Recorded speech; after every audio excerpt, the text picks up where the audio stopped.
que la presentación la van a estar viendo transmitida desde mi perfil, entonces busquen en el listado de personas a Flover Rodríguez presentación y fijen la pantalla para que puedan ver la presentación de Víctor. Muchas gracias a todos y Víctor, le doy la palabra y ya le pongo la presentación. Gracias, Flover, para un corto saludo. Agradecer a Flover, a la asociación de la cual soy presidente saliente, y mis mejores éxitos para la nueva junta directiva.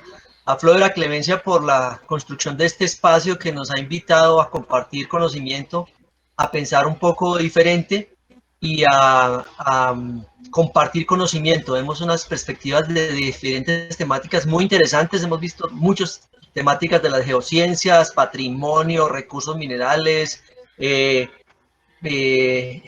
geotecnia, obras civiles, todo muy interesante, y nos permite como volver a la academia de manera virtual. Entonces voy a apagar mi cámara y ya les dijo Flover, la presentación va a estar colgada al link de Flover. Yo voy a estar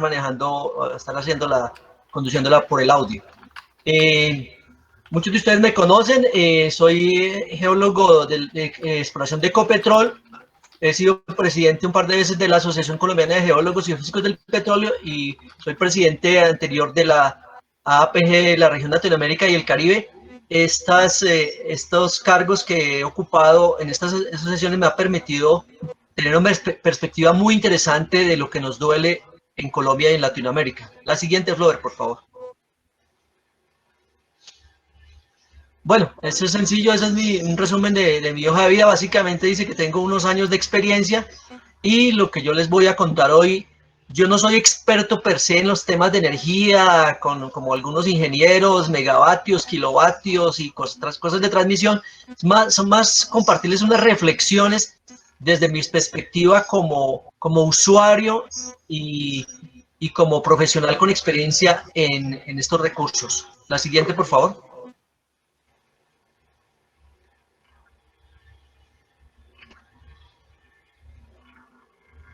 ¿Sí cambió, Víctor? No. ¿No cambió? ¿Ahí ven reflexiones generales o qué están viendo? No, la anterior, la hoja de vida. ¿Será que se quedó quieto esto?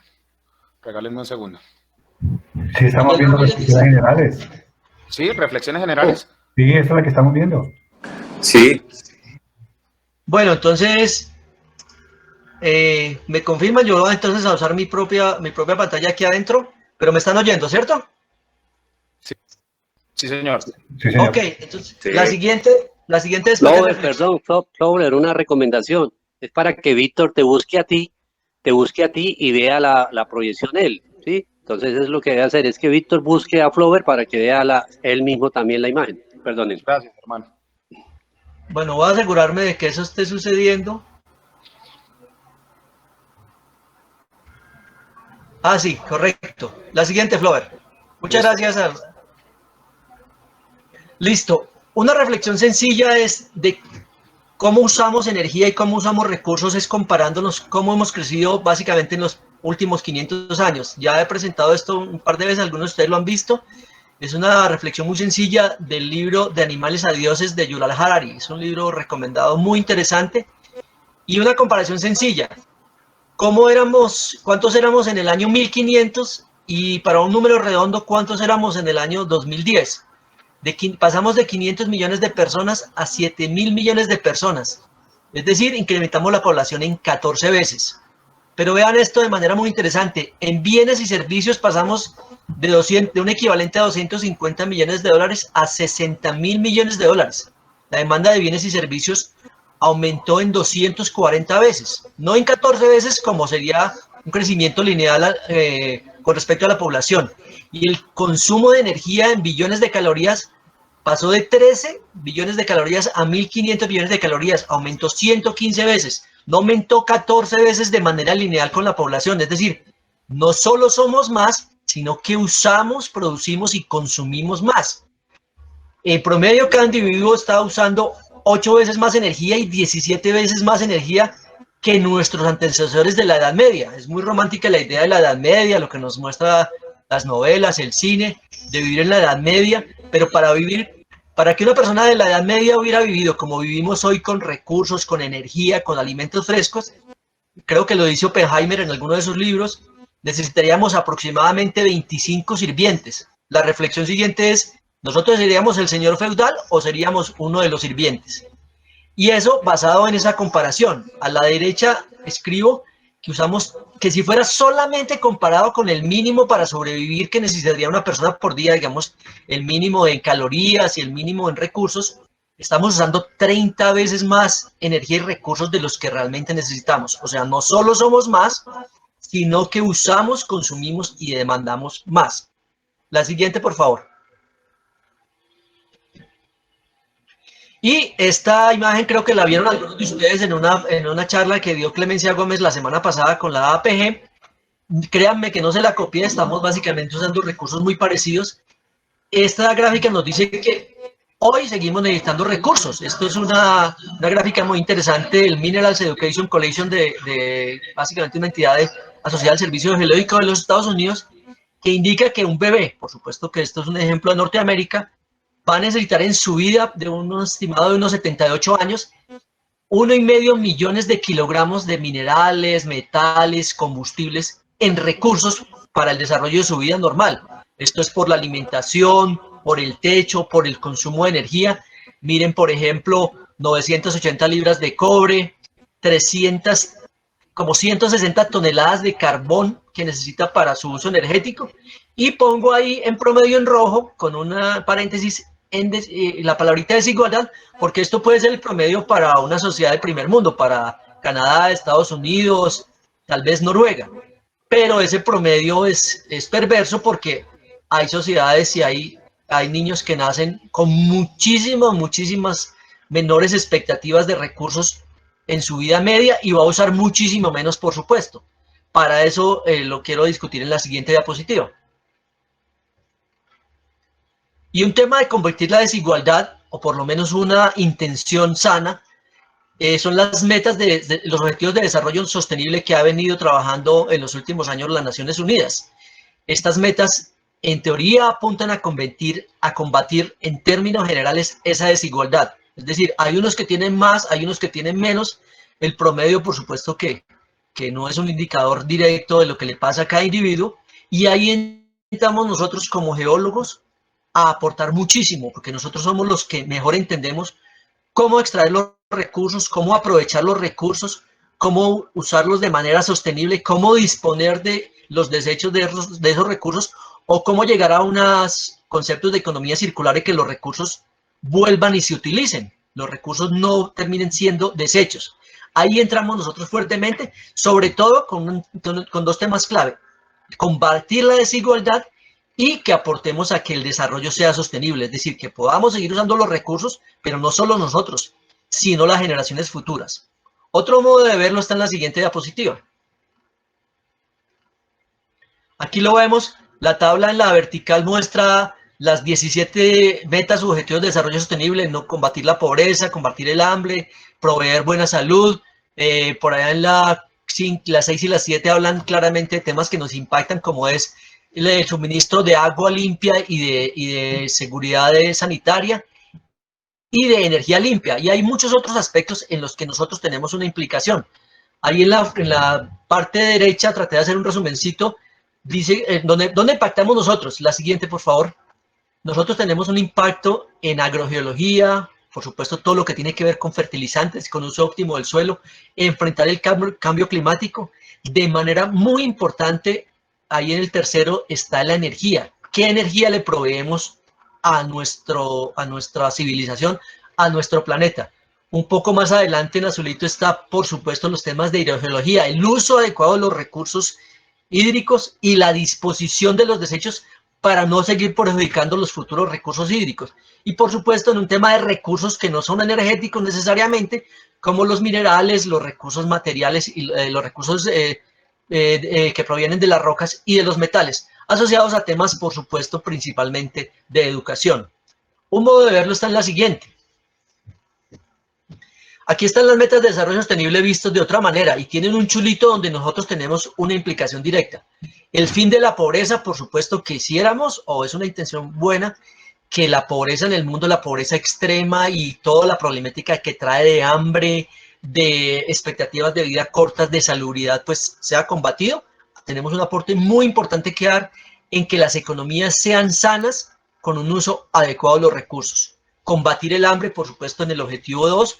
Esto tenemos una implicación muy fuerte en el uso adecuado del suelo, tema de fertilizantes que provienen muchos de ellos de la industria petrolera, proveer salud y bienestar, condiciones de salud adecuadas para que la gente viva bien. En el 6, por ejemplo, donde tenemos una aplicación directa, por supuesto, el tema del agua es importantísimo. De nuevo, que sepamos adecuadamente usar el recurso hídrico y que sepamos usar adecuadamente o disponer adecuadamente de nuestros desechos para no perjudicar el futuro recurso hídrico. Y en el 7, una muy importante, es el suministro de energía disponible para todos y en términos no contaminantes. Aquí viene implícito el tema de la reducción de la huella de carbono, que las energías vayan migrando a energías cada vez más limpias. Es un tema que lo quiero tocar un poquito más adelante, pero por supuesto que esto es una necesidad imperiosa de que usemos energías más limpias. Esto asociado a que tengamos el uso de energías limpias y que las economías sean sanas, pues va a permitir que haya un desarrollo económico balanceado entre todos los países. Industria, innovación e infraestructura en el 9, pues el uso que podemos hacer del suelo, de los recursos adecuados, de los recursos metálicos y no metálicos, de los recursos pétreos, por ejemplo. En el tema 11, ciudad y comunidades sostenibles, por supuesto que en los planes de ordenamiento hagamos las ciudades donde podemos hacerlas, donde debemos hacerlas de manera equilibrada con el entorno. En el 12, la producción y consumo responsable, ese simbolito ya puede estar apuntándole a las economías circulares, a un desarrollo de recursos de manera circular, es decir, desarrollamos un recurso, lo usamos y que cuando lo disponemos lo podamos reutilizar o por lo menos dispongamos de él de una manera que no contamine el medio ambiente como nos viene pasando. La acción por el clima, por supuesto que es enfrentar el cambio climático, no podemos hablar de detenerlo, pero sí enfrentarlo. Los ejemplos típicos, tenemos gran cantidad de poblaciones en las tierras bajas, en zonas costeras, sujetas a inundaciones. Tenemos el cambio climático implica principalmente condiciones extremas, inviernos extremos, veranos extremos, que ejercen una presión muy fuerte, por ejemplo, sobre la producción de alimentos. La vida submarina, por supuesto que nuestro quehacer diario tenga un impacto menor sobre la vida submarina, porque seguimos contaminando fuertemente los entornos submarinos y no es en vano que nos advierten los biólogos que para el 2050, o que desde ya se está visualizando, pero para el 2050 la cantidad de plástico en el mar va a ser tal que va a competir por espacio con el fitoplancton y el zooplancton. Eso es algo que tenemos realmente que enfrentar rápidamente. E igual pasa con los ecosistemas terrestres. No podemos seguir disponiendo de nuestros desechos de manera arbitraria. Todas estas metas apuntan en teoría a que combatamos la desigualdad. Y un modo de combatir la desigualdad debe ser necesariamente combatir la pobreza energética. Es decir, las personas que no tienen acceso a energía pues van a verse muy limitadas en su desarrollo, en su crecimiento, en su provisión de alimentos, y esto es un modo de que combatamos esa desigualdad para que tengamos derecho todos a los mismos recursos, como veíamos antes con el ejemplo de los niños del primer mundo. La siguiente. Ahora, no tenemos muchas alternativas con los recursos, salvo algunas excepciones. Uno podría discutir que la energía solar no la extraemos ni la sembramos, pero en general, lo que no crece, miren a su alrededor, si tienen por ahí una planta, una matica, un acuario, todo lo demás, o los muebles que son de madera, pero todo lo demás o ha sido extraído del subsuelo o derivado de procesos de la industria, por ejemplo, de los hidrocarburos. Entonces tenemos dos industrias principales, dos modos principales, dos fuentes principales de suministro de recursos para nuestra vida cotidiana, o la agricultura o la minería incluyendo por supuesto los hidrocarburos. Los recursos o se extraen o son cultivados, no tenemos más alternativas. Y detrás de este crecimiento, cultivo, procesamiento de recursos, pues tenemos un tema de energía que viene implícito por detrás. La siguiente. Y no solo tenemos que pensar en que los recursos se usan de manera lineal, es decir, los extraemos como sucede, por supuesto, con lo que sembramos. Lo sembramos y en buenos términos lo sembramos, lo transportamos y lo consumimos. Con los recursos del subsuelo no pasa necesariamente de esta manera, hay un proceso de transformación muy fuerte.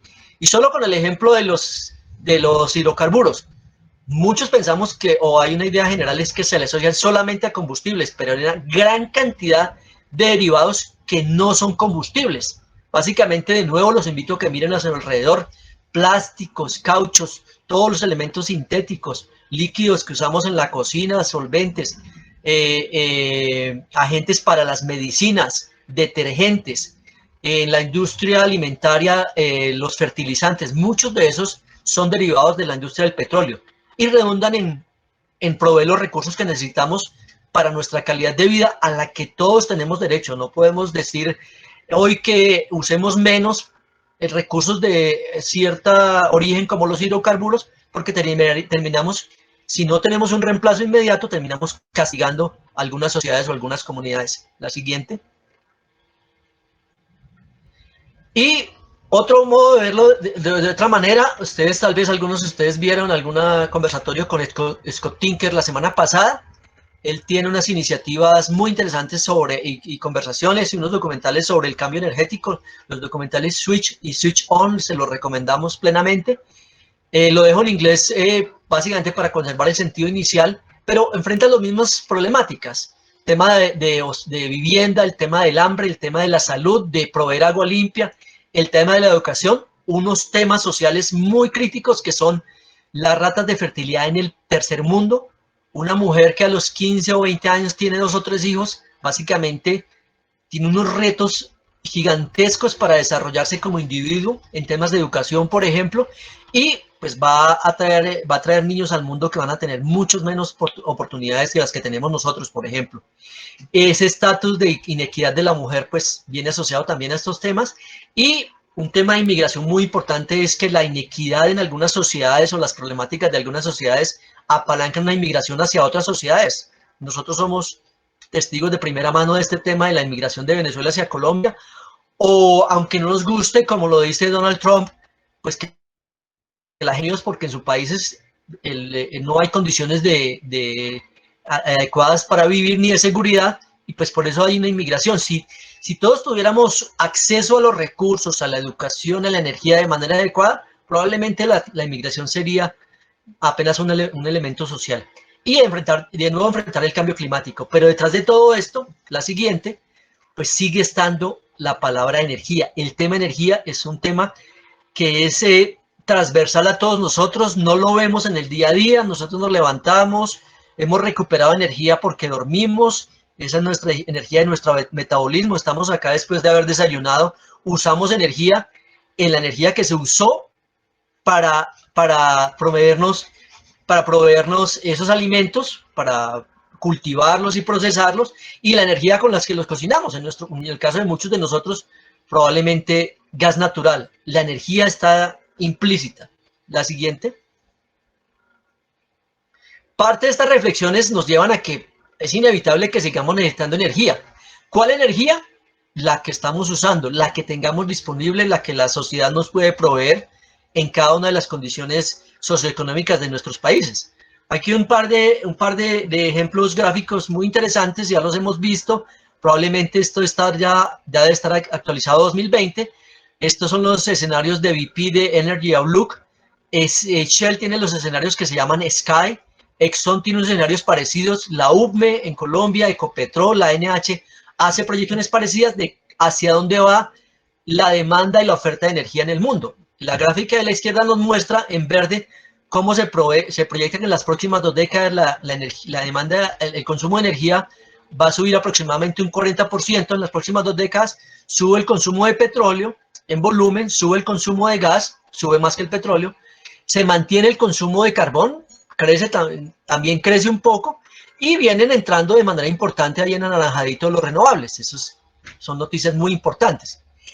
En términos de volumen neto, en términos de proporción, como muestra la gráfica de la derecha, vemos de manera muy interesante que el petróleo y el gas disminuyen su proporción en la balanza energética. ¿Por qué? Porque están siendo reemplazados de manera muy intensa por el consumo de gas. No solo lo está haciendo Colombia, muchas economías están haciendo un uso más responsable de sus recursos, menos huella energética, por ejemplo, con el uso del gas. Lo hemos visto en las conversaciones sobre hidrocarburos no convencionales, que Estados Unidos es una de las pocas sociedades que ha reducido su huella de carbono, principalmente porque gracias a los no convencionales ha aumentado tanto el consumo de gas en detrimento del consumo de carbón para la generación de energía eléctrica, que le permite tener una energía más limpia. Y también se ve en esta gráfica, pues obviamente la disminución del consumo de petróleo en proporción. Aumentan los volúmenes, por supuesto, porque la población sigue aumentando. Vamos a estar entre el 2040 y el 2050 vamos a llegar a 9.000 millones de personas. Siguen necesitando energía, entonces los volúmenes aumentan. Pero, interesantemente, la proporción de consumo de gas aumenta muchísimo. Y en este y en muchos otros escenarios vemos cómo empiezan ahí en la rayita en anaranjado los renovables, lo que denominamos renovables, que puede incluir la energía eólica, energía solar, biomasa principalmente. Aumenta, puede llegar a 19, 20, 22% en la mayoría de los escenarios. Habrá escenarios extremadamente optimistas que puede llegar al 25%. ¿Pero eso qué implica? Que seguimos teniendo ahí arriba un 50, 60% que sigue asociado a los combustibles fósiles. Eso es una realidad que por lo menos en las 2 o 3 décadas venideras no la podemos cambiar de manera radical. Entran las fuentes que vienen de energía hidráulica, fuentes como la nuclear, que más o menos es estable, es muy impopular, pero es una energía bastante estable. Pues vemos ese impacto como lo vemos hacia 2040. La siguiente muestra algo similar por otros analistas. Este es de la International Energy Agency. Este es el informe de 2019, muy interesante. Comparamos algunas fuentes como petróleo en amarillo, gas natural en verde, carbón en un verde un poco más quemado, y otros renovables en el siguiente azulito. Bioenergía moderna, que puede implicar que usamos energías de bioenergía o biomasa que no compite con los alimentos, y otras fuentes de energía más tradicionales como la nuclear y la hidráulica. Vemos la comparación de nuevo entre 2018 y 2040. Y pues ahí ya están los letreritos, pero básicamente dice que el petróleo en el 2040 todavía va a constituir en esta proyección aproximadamente el 28% de la oferta de energía en el 2040.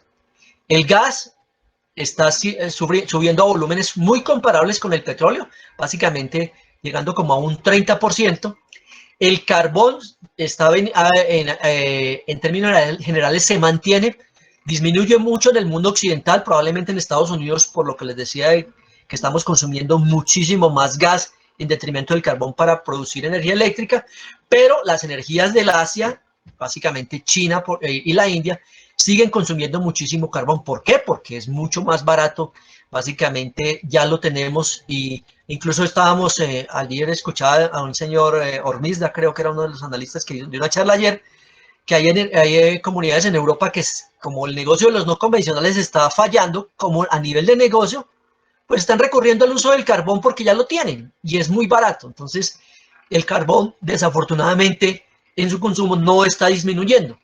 Las energías renovables prácticamente se cuadruplican, suben en más de un 300%. Son noticias muy importantes. Y la biomasa de las energías, lo que viene en términos generales de bioenergía, se está prácticamente duplicando. Las demás se mantienen más o menos estables, como la nuclear, la biomasa sólida y las fuentes que usan el poder hidráulico para generación. Lo más importante son los 3 primeros círculos, o el mensaje importante son los 3 primeros círculos de la izquierda, que básicamente son los combustibles fósiles, petróleo, gas y carbón, comparado con los renovables. Aquí, desafortunadamente, es una realidad, vemos que los combustibles fósiles siguen teniendo una proporción muy, muy alta. Básicamente siguen estando tal vez por el 60-70% si hacemos la aritmética. Entonces seguimos dependiendo de estos combustibles fósiles. Es muy importante que seguimos aumentando el consumo de gas natural, el uso del gas natural que se constituye en este puente a una transición. Colombia lo está haciendo. Con Miguel Ramírez publicamos hace unos años en la APG el ejemplo de Colombia de cómo ha sido tan eficiente en el uso de gas natural para complementar su balanza energética. Somos un ejemplo. No es común que tengamos gas natural en las casas como le pasa a muchos, no pasa en todos los países. Colombia es un buen ejemplo y lo estamos haciendo. Y pues aquí empieza el gas natural digamos, a pegarle a la ecuación. La siguiente. Visto a más largo plazo lo podemos ver solamente viendo como, si pensamos solamente en los hidrocarburos, o en lo que viene asociado a moléculas de hidrocarburo que en materia orgánica eran carbohidratos. Hacia el inicio de la revolución industrial, hacia 1800, veníamos, básicamente el mundo quemaba bosques, quemaba leña, y esa línea en color oscuro en la parte de arriba donde dice wood and hay, eso básicamente es leña.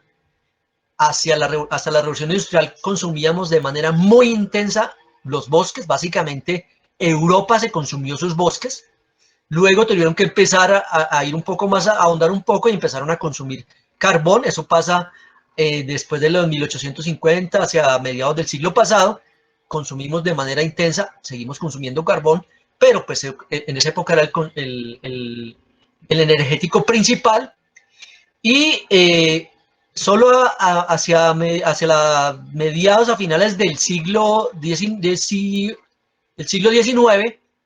empezamos a usar el petróleo como combustible. Inicialmente lo usamos para reemplazar el aceite de ballena en la iluminación de las ciudades, para reemplazarlo con querosene, reemplazar el aceite de ballena. Si no lo hubiéramos hecho, hubiéramos acabado con las ballenas en su totalidad hace por ahí unos 100 años.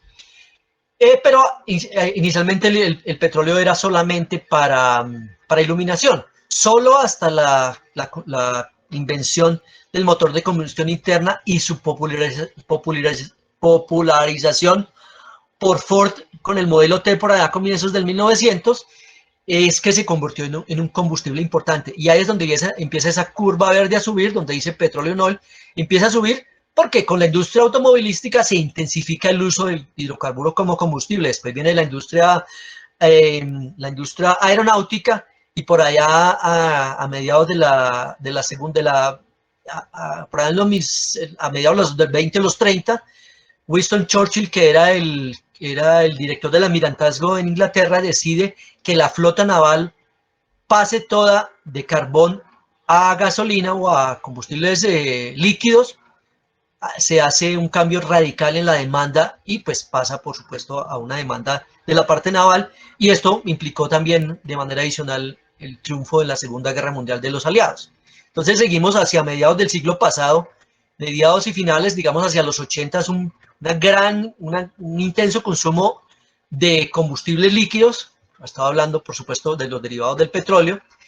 Va reduciéndose en proporción el consumo de los sólidos. Consumimos, por supuesto, menos bosques. Eso pasa en todo el mundo, no tanto en Colombia. Y empiezan a predominar los líquidos.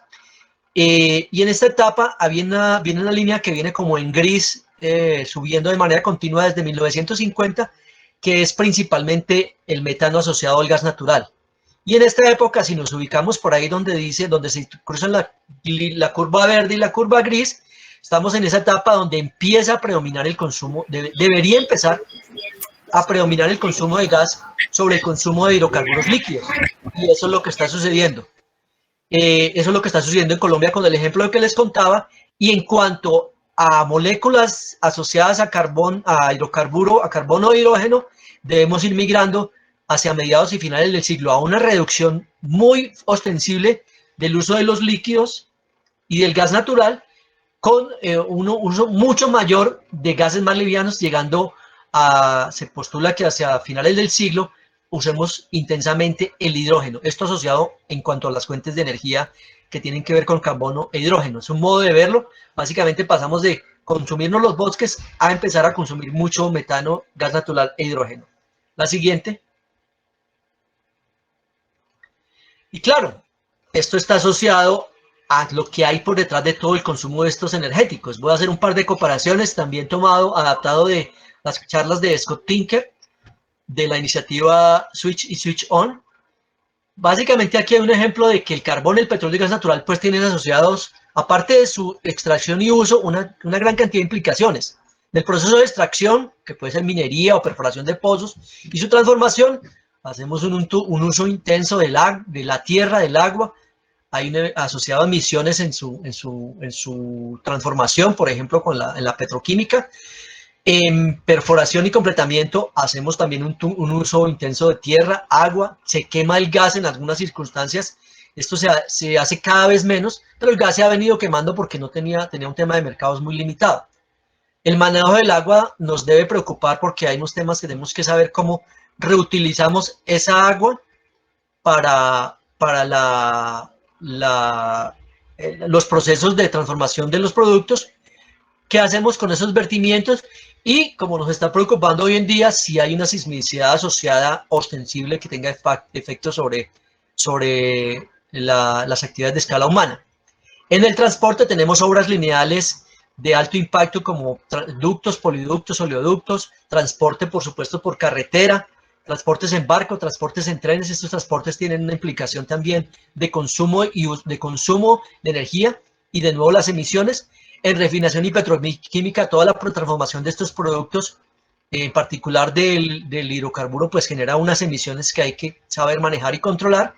Y en el uso de estos energéticos, pues tenemos emisiones que provienen de los vehículos y de las plantas de generación. Son emisiones que siguen teniendo un impacto y una contribución, por supuesto, al cambio climático. La siguiente. No es que sea tampoco diferente y del todo verde y completamente limpio cuando hablamos de renovables, y un ejemplo sería, por ejemplo, el de las baterías para los vehículos eléctricos. Hay también procesos de minería y procesamiento, usamos también tierra, agua, también hay emisiones. El proceso de la minería es intenso. La manufactura, se producen turbinas, paneles, baterías, que además de usar el energético principal que puede ser el litio, pues usan una gran cantidad de otros elementos como hierro, acero, cobre y otras tierras raras. En la producción tenemos el ejemplo de las tierras para hacer granjas eólicas o granjas solares que hacen un uso intensivo de la tierra, pues que tenemos que por lo menos saber aceptarlo y entenderlo. En la transmisión tenemos que saber cómo usamos principalmente las líneas de electricidad, si la electricidad le está llegando a todos. La eficiencia de la electricidad no es óptima, hay unos temas de transmisión de almacenamiento críticos. Y en el vertimiento, pues tenemos que empezar a visualizar qué vamos a hacer con las baterías de litio cuando dejemos de usarlas, o si realmente somos capaces de implementar conceptos de economía circular para estos temas. La siguiente. Y claro, la energía la seguimos necesitando, esa es la reflexión principal, pero ¿a qué costo? Aquí está el ejemplo en la foto de la izquierda, un ejemplo de un aspa, de un molino de viento en unas granjas solares, en unas granjas eólicas como las que se montan en el oeste de Texas, en algunas partes de Estados Unidos y en algunas partes de Europa. Esto tiene una demanda, aparte que aprovecha el viento, que es per se es completamente limpio, pero tiene una demanda, por supuesto, importante de minerales y metales como hierro, como acero, cobre, conductores, refrigerantes, lubricantes, por ejemplo. Leía yo en algún lado que los lubricantes que usan para el aspa que se ve en la imagen de la derecha, se ve la turbina montada arriba. Miren el tamaño que tiene con respecto a una persona. Ese lubricante, no me acuerdo, ese refrigerante o el lubricante, no recuerdo el nombre, es miles de veces más nocivo con el medio ambiente que el metano y el CO2, muchísimas veces más impactante. Y aquí viene un concepto muy importante, uso una expresión en inglés que se llama NIMBY, no in my backyard, es decir, muy chévere que se hagan las granjas eólicas, muy bonito que se hagan las granjas solares, pero ojalá que no lo hagan aquí, ojalá que no lo hagan en mi país, ojalá que no lo hagan en mi departamento, en mi ciudad, no lo hagan en mi finca, sino en la finca del lado. Es decir, excelente que usamos estas fuentes de energía, pero que no lo hagan, por favor, en mi propiedad, que lo hagan los demás. Ese es un tema importante, y a nivel global podemos hablar de que sí, que lo hagan, que las granjas eólicas o los proyectos de no convencionales lo hagan el tercer mundo, para que sigan suministrando energía. pero que no lo hagan acá. O en Estados Unidos, o como nos pasa al revés hoy.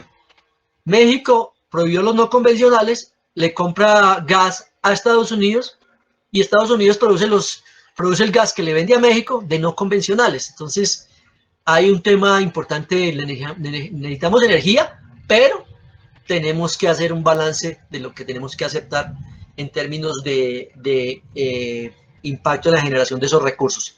La siguiente. Víctor, perdón, meto la cuchara en ¿ustedes están viendo el cambio de las diapositivas? Estamos en la de las turbinas eólicas. Sí, señor, se están viendo perfecto. Sí, se ven bien. Listo.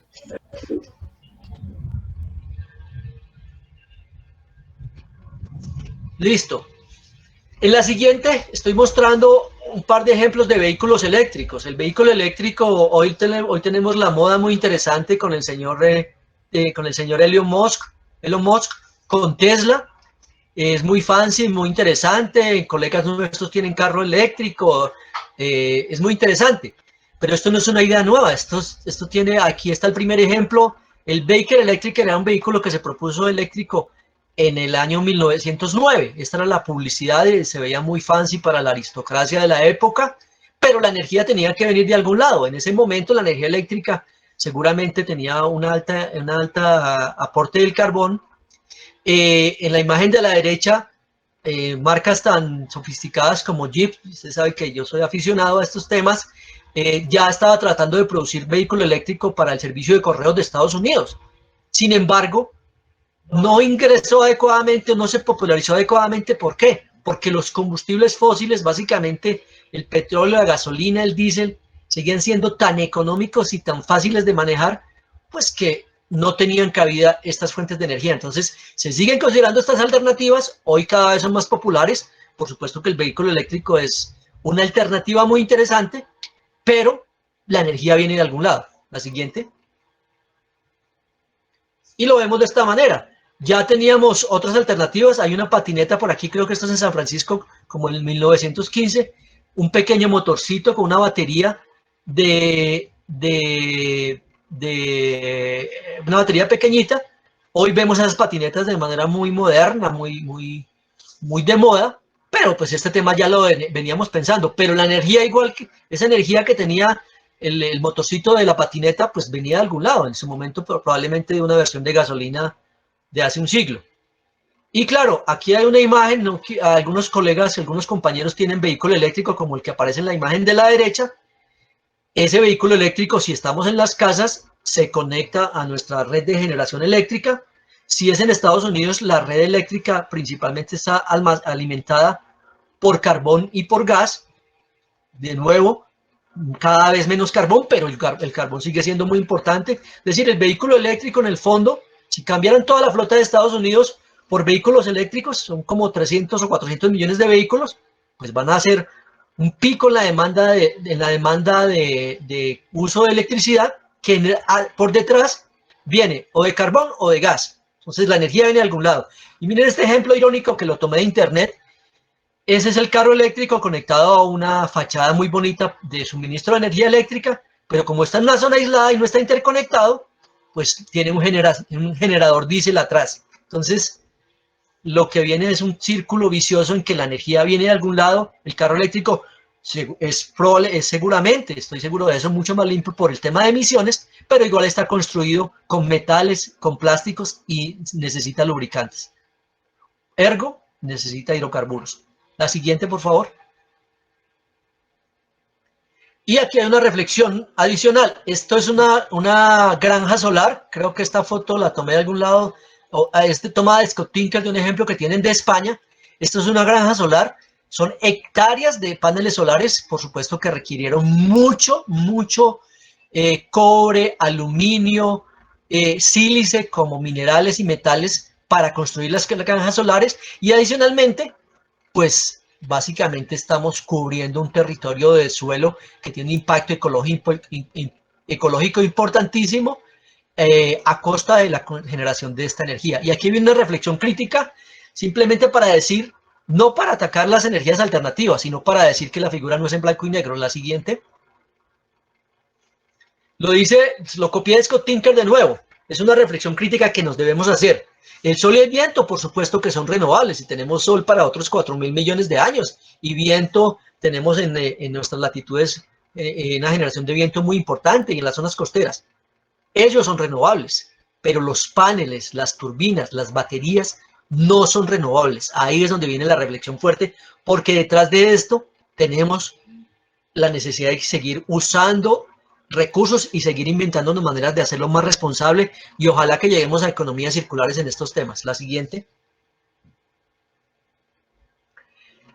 Otro modo de verlo, esto es un ejemplo, la foto de arriba es una minería de litio, puede que sea un ejemplo extremo, no estoy en contra de la minería de litio ni de tierras raras, pero esto es lo que se ve hasta el momento, o algunos ejemplos. Y abajo es un ejemplo de extracción de petróleo de arenas petrolíferas en Canadá. Entonces, por lo menos en esta imagen la huella es bastante diferente.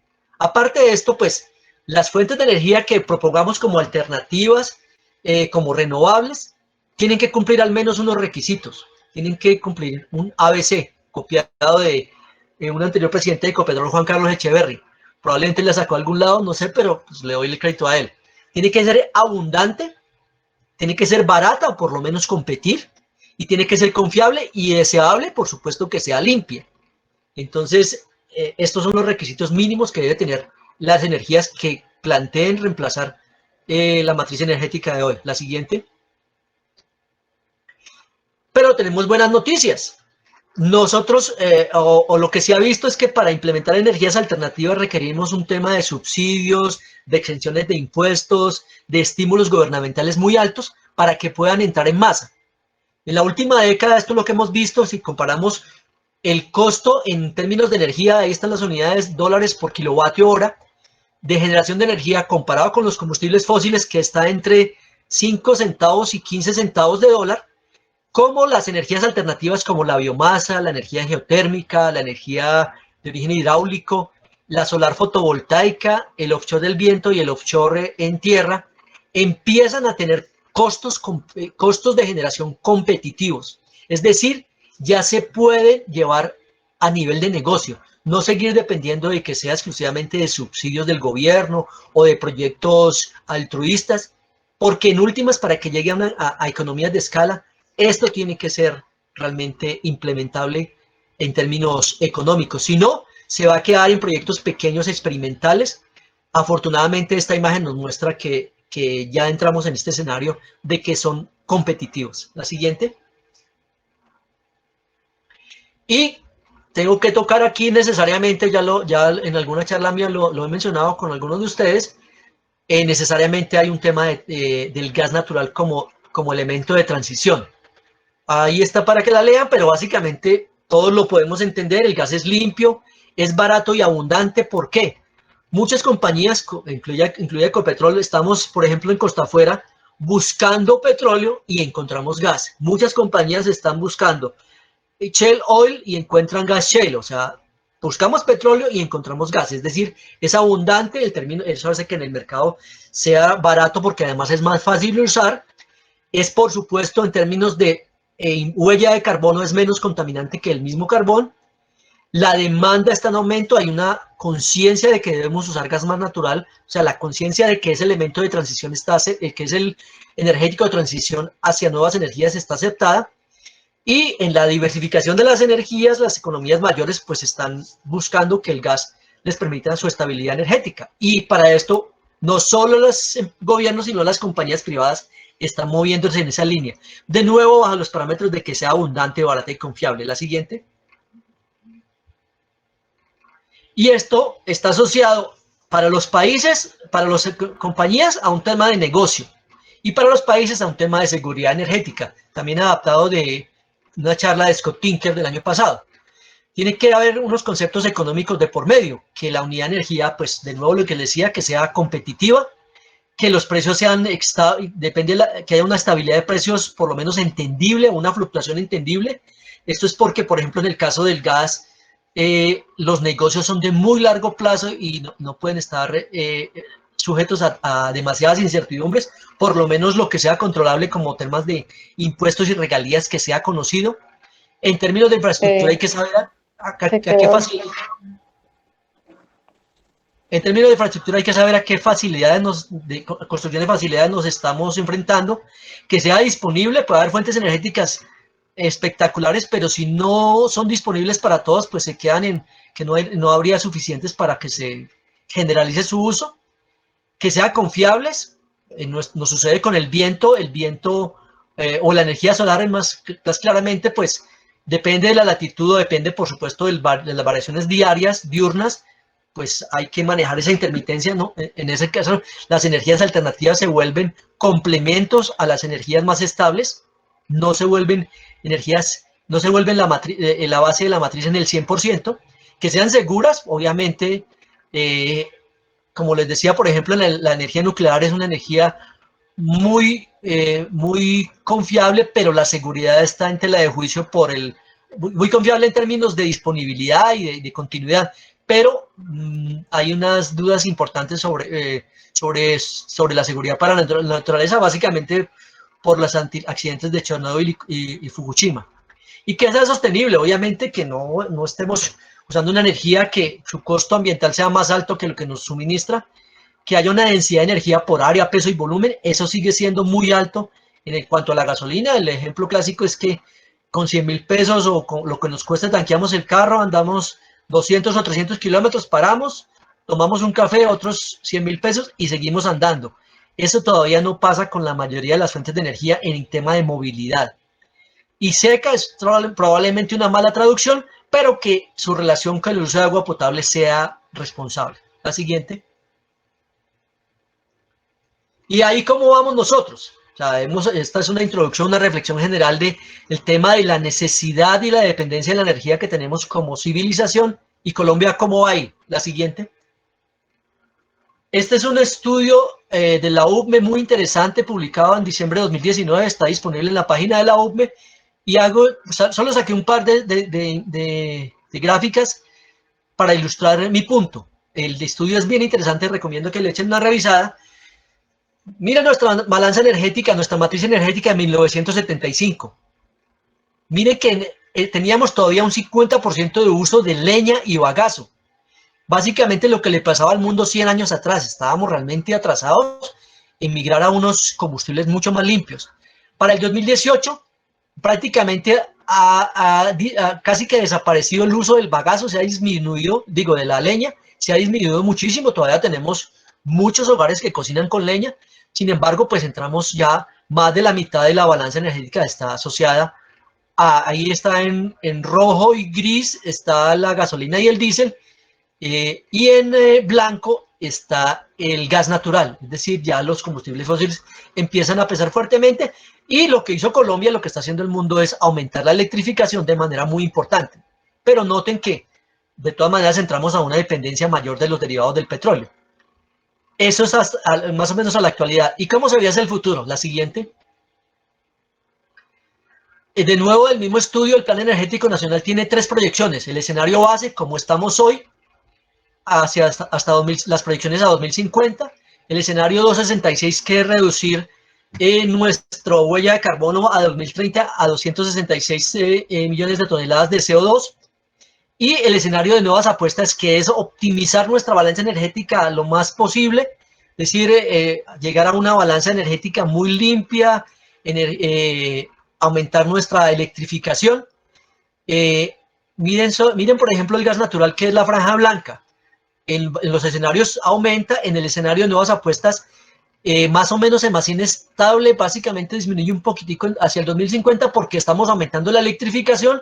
Y en nuestra matriz energética, recordemos que nosotros tenemos una alta generación por las hidroeléctricas. Entonces, en estas proyecciones, disminuimos de manera muy importante los combustibles líquidos como la gasolina y el diésel, aumentamos el gas como lo está haciendo todo el mundo, pero cualquiera de los tres escenarios indica lo siguiente, que todavía tenemos prácticamente un 50% de dependencia de los combustibles fósiles, dígase gas natural y los derivados líquidos como gasolina y diésel. Es decir, todavía no vamos a reemplazar de manera ostensible nuestra oferta energética. Siempre va a quedar asociado a lo que podemos generar de electricidad por otros medios y a otros que son una franquita muy pequeña, pero seguimos teniendo una dependencia importante de los hidrocarburos. La siguiente. Y aquí hago una reflexión, y nosotros sí tenemos hidrocarburo.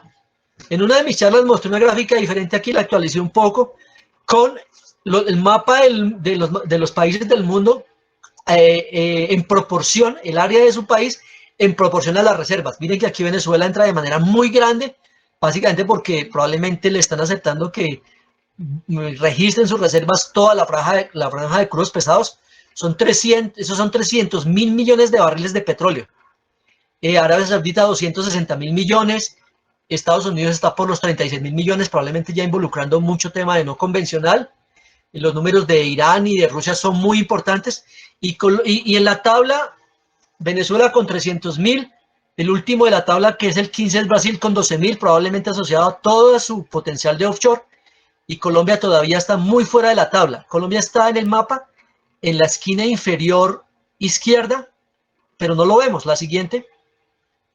Para poderlo ver, necesitamos poner la lupa, porque Colombia está, en términos de reservas, por ahí en 1.7, 1.8, 2.000 millones de barriles de petróleo. 6 veces menos que Brasil y 150 veces menos que Venezuela. O sea, realmente en el panorama mundial no pegamos. Aportamos el menos del 1% de la producción mundial de petróleo. ¿No? Obviamente estos días no es la mejor comparación. El mundo en términos promedios usa unos 98 a 100 millones de barriles de petróleo por día. Hemos escuchado que por estos días están unos 30 millones de barriles sin utilizarse, es decir, una sobreoferta. Estamos usando 70 millones de barriles de petróleo por día y Colombia está produciendo por el orden promedio, debe estar por el orden de los 800, 850 mil barriles de petróleo por día, es decir, menos del 1%. Y aún así, como nuestra balanza de producción energética tiene la energía hidráulica, el gas natural, nuestra huella de carbono es apenas del 0.3%, un poquito menos, es como 0.27% a nivel mundial. Entonces, lo que nosotros hagamos en términos de transición energética nos pega muchísimo a nosotros, pero realmente al mundo no le va a impactar. La siguiente. ¿Y ese hidrocarburo qué? Pues ya lo vemos, ya los invité a hacer el ejercicio en otra de estas charlas. Si producimos, en esos 3 días estamos en una producción obviamente menor, en un orden de 800.000 barriles por día, y las reservas de Colombia son de 1.8 a 2.2 millones de barriles. La siguiente. Pues estas reservas nos van a alcanzar para muy poquitos años. Aquí hay un término, estos son términos internos de Ecopetrol, el país puede variar un poquito más, puede estar entre los 7 y los 8 años, algunos balances optimistas hablarán de 9 años, pero entre 8 y 9 años se nos van a acabar las reservas propias si no seguimos encontrando hidrocarburo y ya vemos que lo necesitamos, ya hemos visto que lo necesitamos. La siguiente. ¿Y qué va a pasar en 7 o 8 años? Pues esto que tenemos hoy, 8 millones de gases de hogares usando gas natural, unos 12, 13 millones de vehículos entre motos y carros usando gasolina y diésel, 600.000 carros usando gas natural vehicular, que Colombia ha hecho una campaña muy fuerte de implementación para gas natural vehicular y domiciliario, 3.000 empresas consumiendo ese gas natural, gas propano, el que se vende en los cilindros, alimentando a más de 2 millones de hogares, en tema de cilindros, y otros 2 millones en gas natural domiciliario. Y pues obviamente este número no aplica hoy, pero mucha gente viajando por vía aérea pues tiene una demanda importante de combustibles que son los que tenemos hoy. Todavía ninguna de estas fuentes, ninguna de estas demandas se va a implementar de manera masiva por generación eléctrica. De pronto los vehículos van entrando, pero todavía en una proporción muy baja. Pero en 8 o 9 años, siendo optimistas, pues esta demanda va a seguir y el hidrocarburo que necesitemos lo vamos a seguir utilizando. Probablemente nos va a pasar lo de México, que no produce su gas, se lo compra a Estados Unidos, nosotros se lo vamos a comprar a Estados Unidos o a Argentina, que lo producen con fracking o lo producen con sus propias tecnologías, y vamos a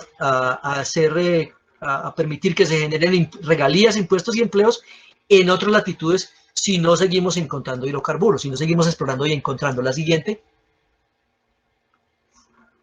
Algunos mitos, no los voy a leer. Ayer en la charla el señor Hormizda, muy interesante, se mencionan algunos de estos temas, y pues mi tema hoy no es exclusivamente defender la industria petrolera, sino hacer esta reflexión, pero 2 temas principales.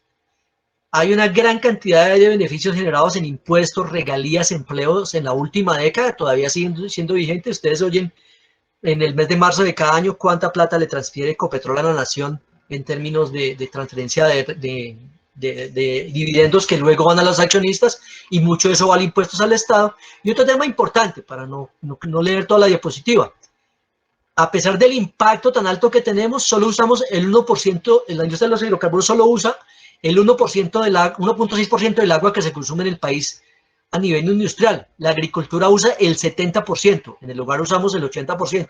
Es decir, tenemos que ser conscientes de que con el impacto que tenemos, no necesariamente somos los que estamos gastando los recursos, y si lo hacemos bajo alta regulación y de manera muy responsable.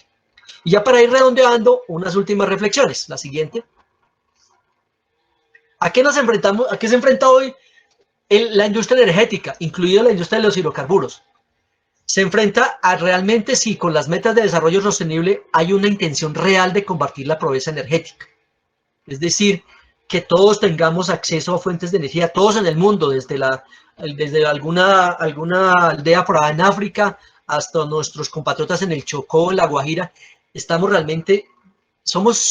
comprometidos realmente. Eso hay que evaluarlo, porque cada que se revisan los protocolos, el de Río, el de Kioto, el de París, siempre hay alguien que se escurre, como los Estados Unidos, o sacan unas excusas para no seguirlo haciendo.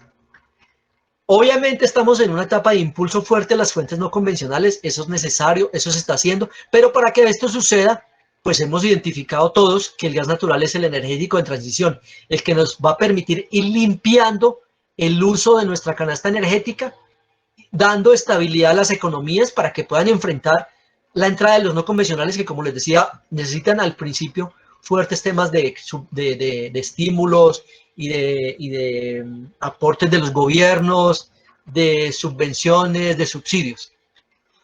Hay una tendencia, por supuesto, a la electrificación de la economía mundial, la electrificación en términos de llevar energía a todas partes, pero la electrificación, pues la energía para la electrificación viene de algún lado. En muchas partes de energía de fuentes de carácter hidroeléctrico, como en Colombia, mucho de esto obviamente de carbón, y ojalá, o en buenos términos, que se use más gas natural.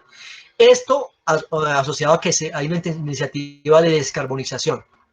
Hay una realidad del cambio climático que no podemos negar, la realidad del cambio climático que implica retos, sobre todo en temas alimentarios para poblaciones extensas como en África. Hay una realidad geopolítica que estamos viendo recientemente, como esa balanza de desempoderar a los Estados Unidos como el principal agente geopolítico del mundo, probablemente con el peso que van a tener los chinos después de esta pandemia. Los chinos, en términos coloquiales, están ganando la tercera guerra sin disparar un solo tiro y deprimiendo toda la economía mundial. Tenemos unos retos fuertes de la percepción sobre los combustibles fósiles. Los combustibles fósiles nos han traído hasta donde estamos, con toda su problemática y con todos sus retos.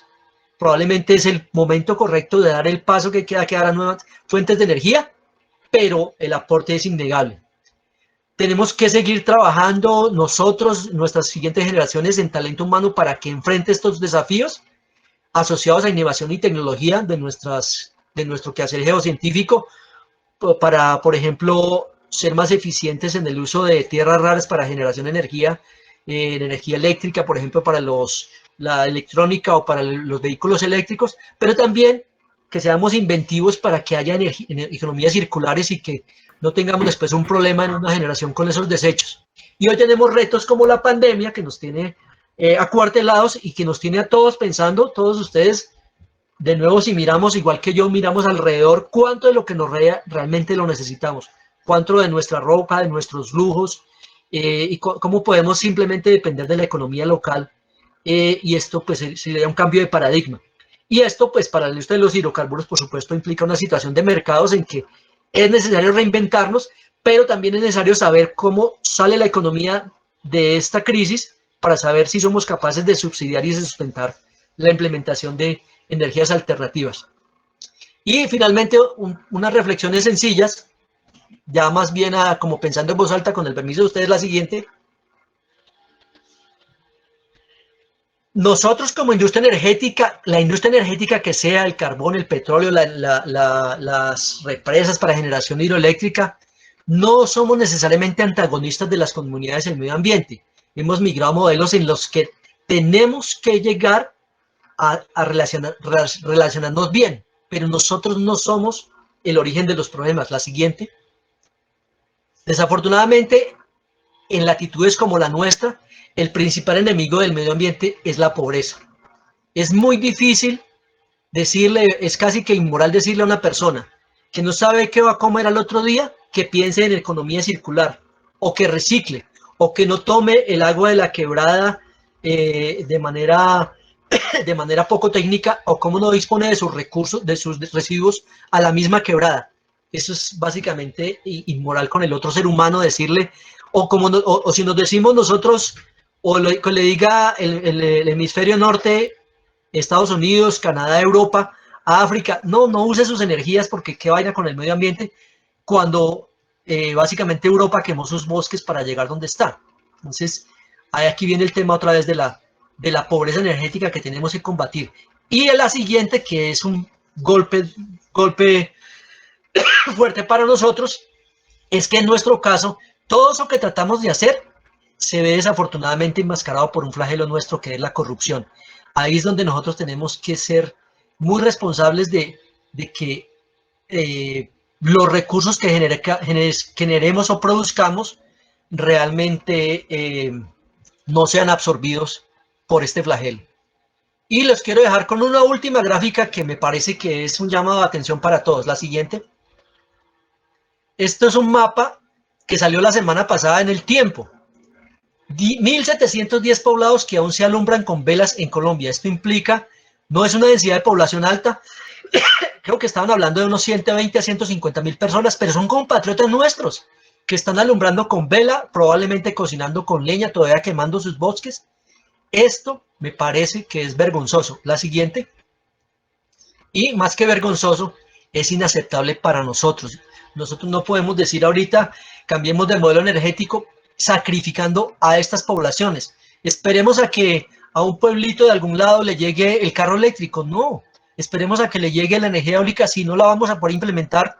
De pronto energía solar, esas iniciativas sí tenemos que apalancarlas, pero esa imagen hoy, compatriotas que no pueden, imagínense en esta pandemia lo hemos visto, el Ministerio de Educación o los colegios apalancando educación virtual, cuando la gente no tiene con qué prender sus equipos, realmente es inaceptable. Quería cerrar con esta y darles las gracias por su atención y quedo atento a revisar el chat para atender inquietudes de ustedes. Muchísimas gracias. Y la presentación queda grabada, como ya lo indicó Flover. Víctor, muchísimas gracias. Excelente presentación, muy, muy ilustrativa. Quiero, te cuento, hay un par de preguntas en el chat. Jaime Vargas pregunta, ¿cuál crees que sea el futuro de la energía eólica y geotérmica? Bueno, desde los 70 sabemos que lo que antes era la CHEC, la Central Hidroeléctrica de Caldas, y ahora con EPM está desarrollando el proyecto geotérmico de Nereidas. Creo que Julián López lo mostró en el primer ciclo de charlas. Les recomiendo que vean la charla de Julián que está en Cuarentena con Geociencias, donde indica la viabilidad de estos proyectos. Estos son proyectos de energía geotérmica de alta energía que se le está buscando viabilidad. Todavía tienen que pasar a esa etapa de viabilidad técnica y comercial. E igualmente, Alberto Ortiz nos ha ilustrado sobre los temas de geotermia de baja entalpía. Son proyectos muy interesantes que yo considero que ya son tecnológicamente viables. Lo que sigue es que haya una implementación comercial, porque sin la implementación comercial va a ser muy difícil que lleguen a gran escala. Y con la energía eólica, que era la otra pregunta, pues tenemos parques eólicos también con EPM. Santiago Villegas creo que nos ha hablado del tema. En la Alta Guajira, en la Guajira está el parque, no me acuerdo los nombres, hay uno que se llama Jepirachi, no me acuerdo los otros nombres. Hay unos parques eólicos muy interesantes. Lo que yo conozco, no soy experto, pero todavía la capacidad de generación de energía es limitada a poblaciones relativamente bajas. Y de nuevo, estas energías entrarían a complementar la matriz energética. Va a ser muy difícil que una comunidad viva 100% con energía eólica, con energía geotérmica. Gracias, Víctor. Hay otra pregunta de José Manuel Arias. Dice, si no se encuentra... ¿Qué pasa si no se... ¿Cuál es la consecuencia que trae no encontrar petróleo, básicamente? Bueno, lo mencioné, pero vale la pena reiterarlo. Si no encontramos petróleo nosotros, yo diría que no va a pasar nada y como nos vamos a levantar al otro día igual que hoy, o bueno, en términos fuera de cuarentena, vamos a salir en el vehículo o vamos a tomar el transporte público, nos van a cocinar nuestros alimentos con gas natural, pero ese gas natural y ese petróleo ya no va a ser colombiano, sino que vamos a usar nuestros recursos limitados para importarlo muy probablemente de Estados Unidos o de Argentina o en el futuro mediano que ojalá cambie de Venezuela, pero vamos a generar impuestos, regalías y empleo en otras latitudes. Entonces, como les mostré, nosotros seguimos dependiendo de los combustibles fósiles por lo menos por un buen tiempo, por lo menos unas 2 décadas. Es muy valioso que entren otras energías, pero el impacto todavía no es grande. Entonces, si no encontramos petróleo, al ciudadano de a pie no le va a pasar nada, pero el gobierno va a tener que suplir la plata que le falte por comprar recursos afuera, la va a tener que suplir de alguna manera, y ustedes ya saben cómo, la frase de cajón cada 3 años, o una reforma tributaria que nos vuelve a pegar a todos nosotros. Gracias, Víctor. Bueno, hay otra sobre geotermia que creo que ya la respondiste anteriormente, digamos que tiene mucha relación. Y voy a pasar a otra. Efraín Rodríguez dice, ¿en Ecopetrol estaremos listos para el desarrollo de generación de energía de origen marino? Bueno, aquí nosotros estamos, en cuanto a hidrocarburos, lo voy a tomar en los frentes, en cuanto a hidrocarburos, nosotros seguimos explorando en el offshore, como les decía, las compañías buscan petróleo y encuentran gas, es un recurso que ya encontramos por lo menos en 2 descubrimientos importantes que les comenté en mi charla anterior. Ese gas es un recurso que lo vamos a tener disponible en el mediano plazo para decidir si lo usamos, si comercialmente lo podemos explotar. Y no conozco que tengamos generación eólica, por ejemplo, la que se usa en offshore, como pasa en el Mar del Norte. Creo que todavía nos falta estudiar ese recurso. Gracias, Víctor. Hay otra desde Perú, dice, acá tenemos el problema constante de atentados de pobladores que cortan tramos del oleoducto norperuano en la selva y luego llaman la atención de ONG internacionales por los derrames y solicitan compensaciones. ¿Ocurre algo similar en Colombia? ¿Cómo lo manejan? Desafortunadamente nos pasa lo mismo, yo creo que nos pasa con más frecuencia. Las voladoras del oleoducto y voy a decir algo políticamente incorrecto con Flover me puede regañar después. Hay atentados numerosos, prácticamente diarios, sobre nuestra infraestructura petrolera. Y los ambientalistas no salen, ni los ambientalistas ni los actores salen corriendo a reclamarle a los grupos ilegales. Cuando hay un derrame por un accidente de la industria, bien sea de Ecopetrol o de nuestros asociados, el palo que nos dan es gigantesco. Probablemente porque somos más visibles o porque representamos la legalidad. Y claro, nos pasa lo mismo. Vienen las ONGs a protestar, a decir que estamos destruyendo el entorno, pero el actor detrás de esto sigue siendo la ilegalidad. Y de nuevo, como nos han dicho en nuestras charlas, no podemos confundir la industria con la industria ilegal, como lo pasa a la minería. Los grandes desgracias que tiene la minería es la minería ilegal, que es un tema completamente diferente a nuestra industria, que es completamente legal y regulada. Gracias, Víctor. Hay una pregunta de Jairo Cuellar. Dice, Colombia tiene abundante carbón, pero la firma de convenios internacionales en la parte ambiental va a limitar la producción de energía con base al carbón. ¿Cómo manejar esta situación?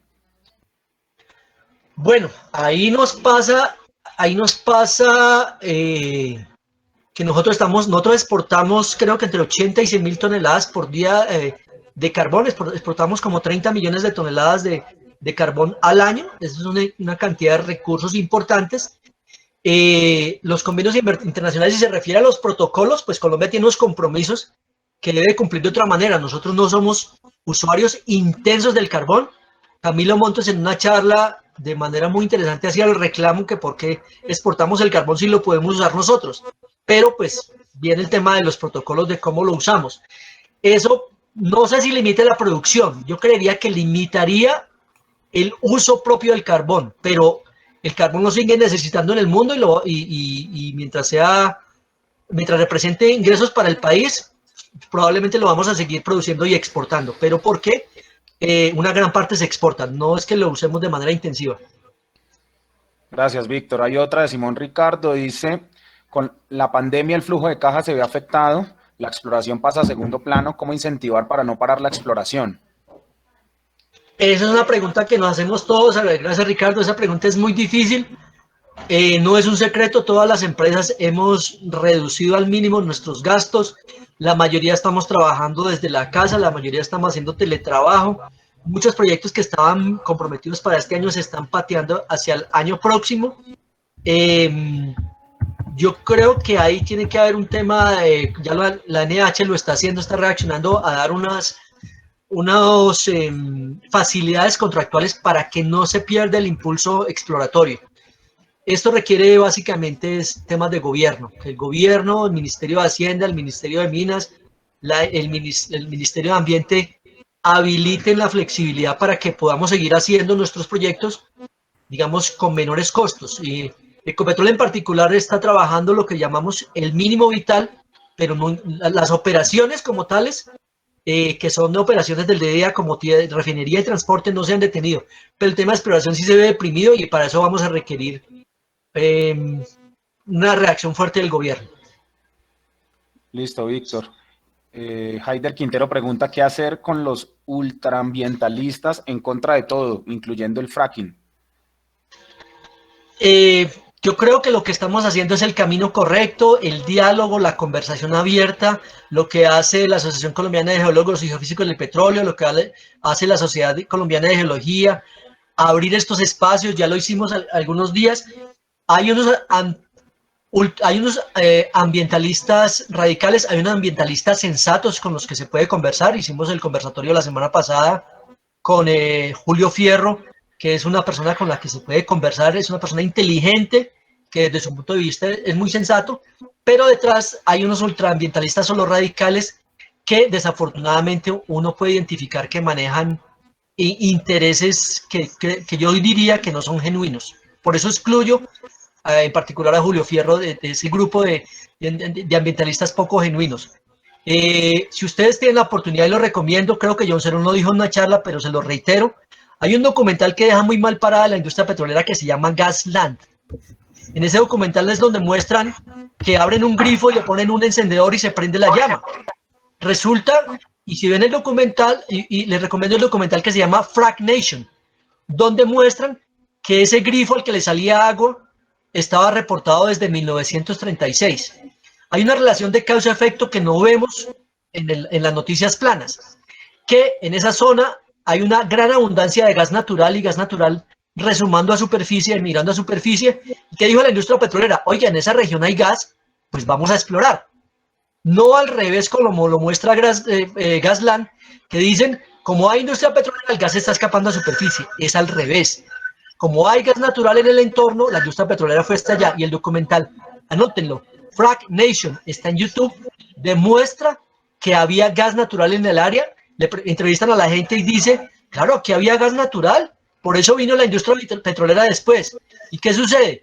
Viene después otros actores a decirles, es que le están deteriorando su entorno, le están deteriorando su ambiente, se le están dañando su agua. ¿Sabe qué? Yo le vendo el agua. La compañía que vende el agua, que en Estados Unidos es privada, lo que llaman AEO Utilities, fue una de las compañías que financió el documental Gasland, desacreditando la industria petrolera, metiéndole miedo a la gente para decirle que su agua y que su entorno estaba dañado, pero no se preocupen, yo le vendo agua privada. Esos intereses son desafortunados. Lo principal que debemos hacer es el diálogo pleno. Nosotros no somos tan buenos llegando a las redes con actores o con figuras públicas, pero nos mantenemos en un escenario de base científica muy responsable. Gracias, Víctor. Vamos a pasar a las últimas preguntas porque no sé ustedes, pero a mí me toca ir a hacer almuerzo. A lavar los platos. ¿Quería hacer una pregunta, Flower? Germán, Claro. discúlpame que leo las últimas dos que tengo en el chat y ya te doy la palabra, ¿listo? Bueno, muy amable. Bueno, acá dice, ¿cuándo se implementará un estudio sobre el impacto real de la exploración de hidrocarburos para tumbar todos los mitos de exploración y medio ambiente? No sé si haya algo de eso, Víctor. Bueno, no, realmente lo que les puedo dar es más una opinión. Todos los estudios que hacemos en la industria petrolera, todos los proyectos tienen estudios de impacto ambiental, líneas base, pre y en teoría post. Lo que sucede, y aquí todos estamos en la misma línea, los ambientalistas sensatos de la escuela, vuelvo y digo, escuela Julio Fierro, por ejemplo, sabemos que hay una debilidad institucional que no nos permite migrar adecuadamente. Entonces, hacemos estudios, se quedan archivados, no se implementan, no se utilizan, y después, pues al momento de los problemas, la reacción no tiene suficiente información para decir quién tuvo la responsabilidad o no. Esos estudios se siguen haciendo, todas las empresas lo hacen, lo que no hay es una fortaleza institucional para usarlos adecuadamente, para que cuando llegue a un territorio haya una línea base que me diga claramente cómo está el territorio y saber si esto lo hice o no lo hice. Las empresas como Ecopetrol muchas veces actuamos de manera responsable sin ser los culpables. O sea, vamos, atendemos un derrame, primero lo atendemos, lo resolvemos antes de que nos digan quién tuvo la culpa. Eso lo hacen la mayoría de las empresas. Gracias, Víctor. Voy a ponerte las últimas dos preguntas en una sola porque no sé qué puedas responder de la primera. Listo, dice, ¿estaremos muy lejos de lograr capturar el CO2 en los vehículos en el momento de la combustión de los hidrocarburos? ¿Y qué va a pasar con los proyectos pilotos de fracturamiento hidráulico en el Valle Medio del Magdalena? Bueno, hemos venido hablando de la captura de CO2 a nivel mundial, el carbon sequestration se llama en inglés, hay muchas empresas metiéndole mucho dinero al carbon sequestration, porque eso les permite de alguna manera reflejar que están disminuyendo la huella de carbono, pero en Colombia creo que no lo hemos estudiado adecuadamente. Esa captura de carbono creo que es un desafío del que estamos bastante lejos. Y los proyectos piloto de fracturamiento hidráulico, pues básicamente estamos atendiendo las recomendaciones del Consejo de Estado que nos seguimos ayudando a entender en las comisiones en que hemos participado que los proyectos pilotos son una etapa en la etapa de adquisición de información. Somos acuciosos con el método científico que nos dice que una hipótesis, una teoría, se prueba con observaciones y datos, y en nuestro caso, saber si el tema del fracturamiento hidráulico va a ser viable a escala comercial en Colombia requiere la etapa de observación y datos, que son los pilotos. Yo creo que eso lo vamos a hacer. La invitación de la cual es partícipe nuestra asociación es que lo hagamos con completa transparencia y con el acompañamiento de toda la sociedad. Y démosle la voz a, creo que Germán tenía una pregunta verbal. Sí, señor. ¿Germán qué? Germán, ¿estás por ahí? Germán. Bueno, no sé si se... De pronto está mudo. Sí, aló, ¿Será aló. Germán Reyes? Sí. Sí, Germán. ya. Sí, señor. Sí, Sí, Germán. ¿cómo está? ¿Qué Bien, tal? felicitaciones, Víctor. Muchas gracias. Bueno, pues quería, en medio de esta situación de doble crisis, bueno, hay como un pentágono de crisis, ¿no?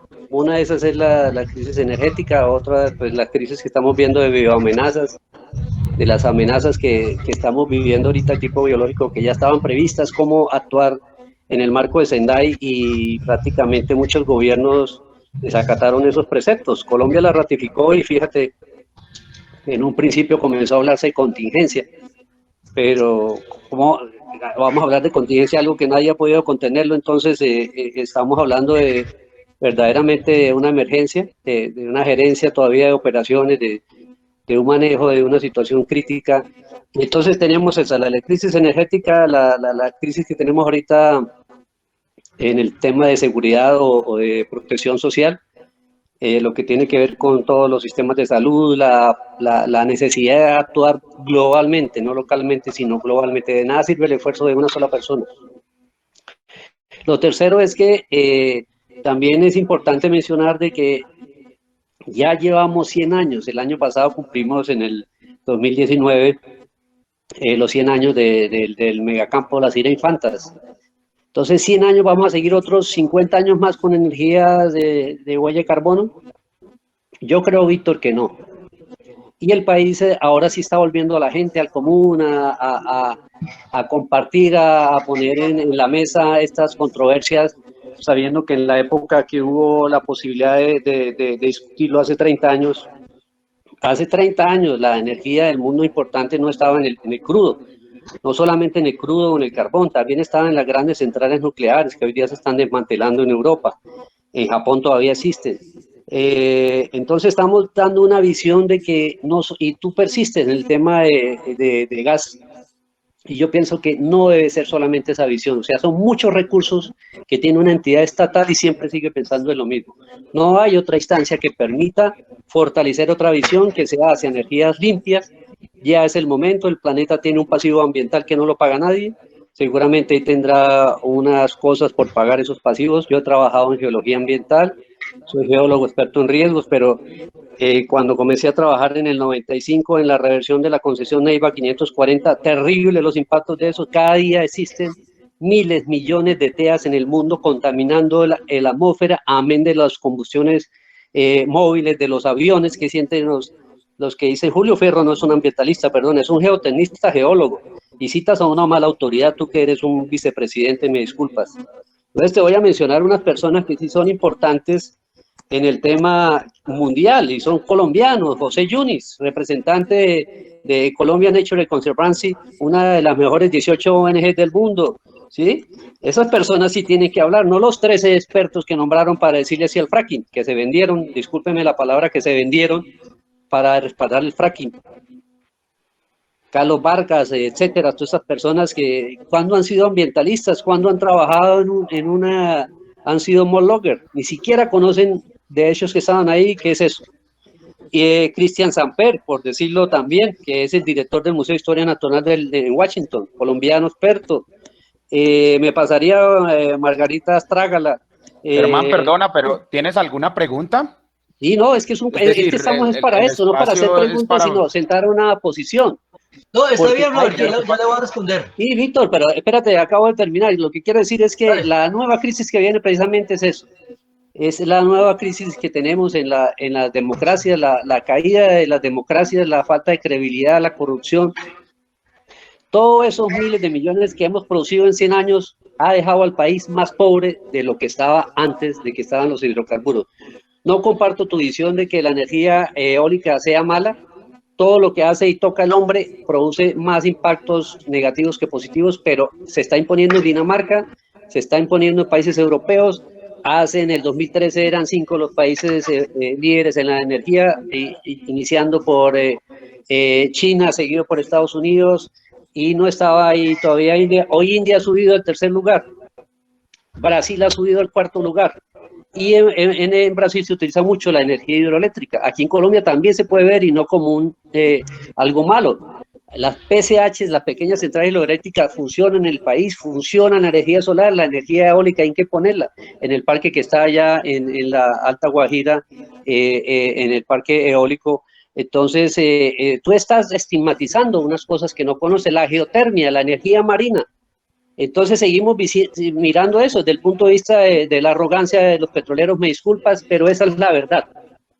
Esa es una arrogancia que ya tiene que cesar la horrible noche. Es mi punto de vista y hay que citar a buenos ambientalistas. Entonces está abierto un debate respetuoso y no es pregunta, sino también es una posición sensata para quienes hemos visto lo que significa hacer fracking en un shale, destapar un shale.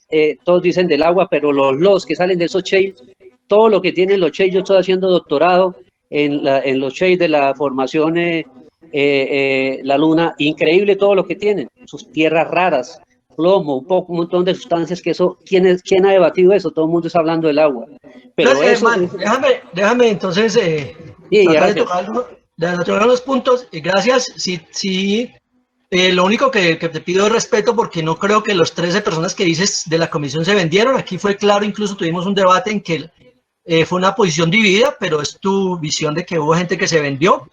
Me llama la atención de que cites a personas de hablar de energía, a biólogos que tienen una visión muy interesante, y otra vez que vemos los geólogos por fuera.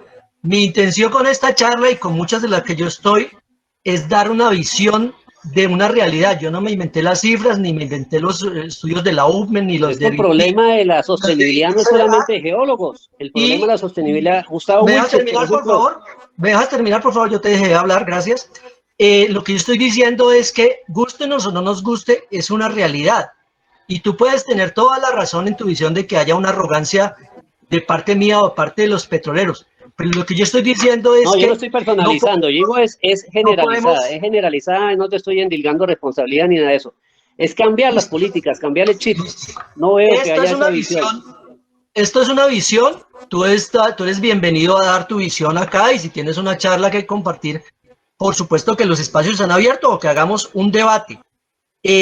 Lo que yo digo es que la transición que se está dando, y ahí te equivocas, la transición sí se está dando. Uno de los mejores ejemplos del mundo de uso de gas natural masivo lo ha implementado Colombia. Estamos dando los pasos correctos. Lo que no va a pasar, como decían uno de los proyectos de ley que quería prohibir el fracking, es que decía que en 15 años Colombia debería dejar de usar al 100%, debe llegar a cero el uso de los combustibles fósiles. Eso no es una realidad ni en Colombia ni en ninguna parte del mundo. Es una transición y la estamos haciendo. Y yo me siento orgulloso de decir que la estamos haciendo. Pero para que la transición se dé, el petróleo sí contribuye a una estabilidad económica. Y una economía sana sí puede emprender proyectos de transición. Si no, un país pobre o una comunidad pobre no va a poder enfrentar proyectos que requieren grandes subsidios. Y tenemos el recurso ahí, usémoslo o no lo usemos. Lo que yo decía, en 8 o 9 años vamos a seguir usando gas natural. O no vamos a decir el día tal del año tal, del 2000, el 1 de mayo del 2030, a partir de hoy no usemos carros de gasolina. Eso no va a pasar. Estamos en un proceso de transición. Siento que no hayas percibido mi mensaje como era mi intención, pero lo que yo sí pienso es que esa transición se está haciendo, se está dando, y tenemos que atenernos a otros compromisos de uso de otras fuentes de energía, que no porque diga alternativa es completamente verde y completamente neutra con el medio ambiente. Pero la invitación es que mantengamos este debate abierto. Aprecio tus observaciones. El grupo Rockefeller, Víctor, el grupo Rockefeller ya se retiró la semana pasada, junto a otras empresas que quieren dedicarse a lo que son las energías verdes. Sí, en el panorama que tú estás dando... Son empresas privadas, son empresas privadas. Claro, y es que ahí debe comenzar, porque... Tenemos que ver eso en un estado como el nuestro. El año pasado, el Congreso de Costa Rica le pidió a su gobierno, el Congreso, que es el legislativo, le pidió al Ejecutivo, oiga, a punta de turismo si vamos muy despacio, ¿por qué no miramos si podemos explorar hidrocarburos en el offshore como lo está haciendo Nicaragua? Desafortunadamente es del mundo moderno, usamos energía, usamos recursos y no vamos a dejar de usarlos. ¿Cuáles? Ojalá que usáramos todos hidrógeno, pero no lo vamos a poder usar, no vamos a poder empezar mañana. Muchas gracias, hermano. La invitación que queda es a que nos compartas de manera estructurada tu visión en una charla. Yo creo que con Flover estamos completamente dispuestos, porque tienes una visión contrastante muy importante. Sí, muy bien. Es que todos los... Aquí somos voluntarios. 17, sí, claro. Aquí somos voluntarios los que estamos exponiendo. Sí, eso es gentil. No, pero es un debate respetuoso, y lo que quiero decir es otra perspectiva. Por ejemplo, tú dijiste que de los 17 Objetivos de Desarrollo Sostenible, que reemplazaron los que estaban a los objetivos del milenio porque no se cumplieron, ya llevamos 5 años y esos 5 años quedan otros 10 años para el 2030. Sí. En ese 2030 se no van a cumplir. Tú dices que esos, ¿en cuáles están involucrados? No la geología, sino la geociencia, están involucrados en todo. Por ejemplo, el crecimiento económico, claro. Tú no lo mencionas, el 7 no lo mencionas, no mencionas el 4, no mencionas el 4, la educación para la sostenibilidad. Tal vez no me escuchaste, pero sí lo mencioné, pero afortunadamente la charla está grabada. No le pusiste el chulito. No hay ningún problema. Tú también, creo que tú eres profesor, incluso sabes más de pedagogía que yo. Lo que uno pone en una presentación es muy difícil elaborarlo al 100%, pero estoy abierto a seguir debatiéndolo contigo. Lo que pasa es que se nos agota el auditorio, pero de nuevo te hago la invitación a que hagas una presentación y contrastes todos los temas. Creo que estos espacios voluntarios... Más equidad y humildad en la cultura científica, porque seguimos persistiendo y estos momentos de crisis, que se paren los aviones, que se paren los barcos, ya están cazando los canadienses y los japoneses las ballenas que tú decías que utilizaban para el querosene. Entonces, ¿en dónde está eso? Canadá no es un país ambientalista. Entonces, pasa lo mismo que Estados Unidos. Colombia va enfilado a eso, es un hijito que tiene que cambiar ese chip. Hay nuevos muchachos que deben pensar en energías renovables y eso es transdisciplinario. Entonces, no es solamente la visión de Julio Fierro, por Dios. Muchas gracias. Muchas Bueno, gracias. Germán, muchísimas gracias. Víctor, muchísimas gracias y muchas gracias a todos los que nos acompañaron hasta este momento. Los esperamos a las 5 de la tarde en la segunda conferencia del día que va a dictar Germán Bermúdez. Son todos muy amables. Víctor, gracias por todo. Listo, Flower, muchas gracias. Gracias a todos.